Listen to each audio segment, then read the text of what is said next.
Thank you for watching our video. Please give us a big like, subscribe to our channel for new videos every day with amazing cars. Leave us your opinion in the comment section on the video. Thank you. Uber has to do things a little differently in Japan. Tight regulations prohibit non-professional drivers from transporting passengers for money, so the ride-sharing service and others like it have hardly any presence in one of the world's most lucrative markets for transportation services. A limited Uber offering in Tokyo is swamped by the capital's tens of thousands of licensed taxis, each with its own neatly besuited driver, complete with spotless white gloves, in a car that features automatically opening doors. Experimenting with different ways to increase its presence in the country while walking the regulatory tightrope, Uber struck a deal 2 years ago to offer car trips for senior citizens in several rural areas where taxis or other transportation services are in short supply. But like in the capital, the scale of the service is still small.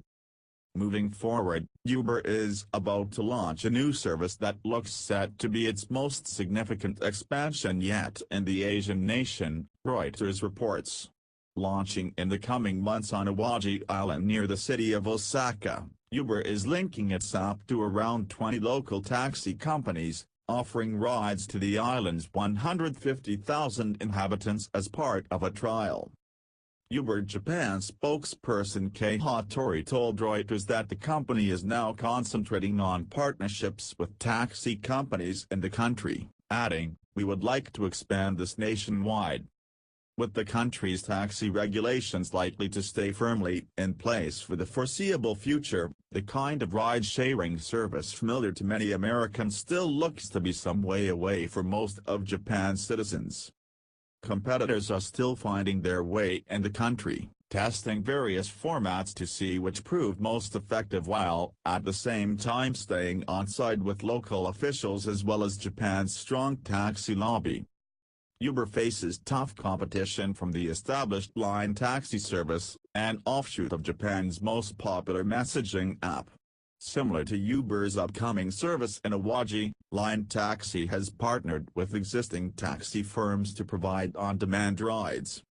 But that's not all. China's Didi Chuxing and Japan's SoftBank have teamed up to launch a taxi-hailing service in Japan this year, as well as Sony, which is developing an app that incorporates artificial intelligence smarts to help the service dispatch taxis to customers more efficiently. Robust competitors in China, Russia, and Southeast Asia have already forced Uber out of those markets.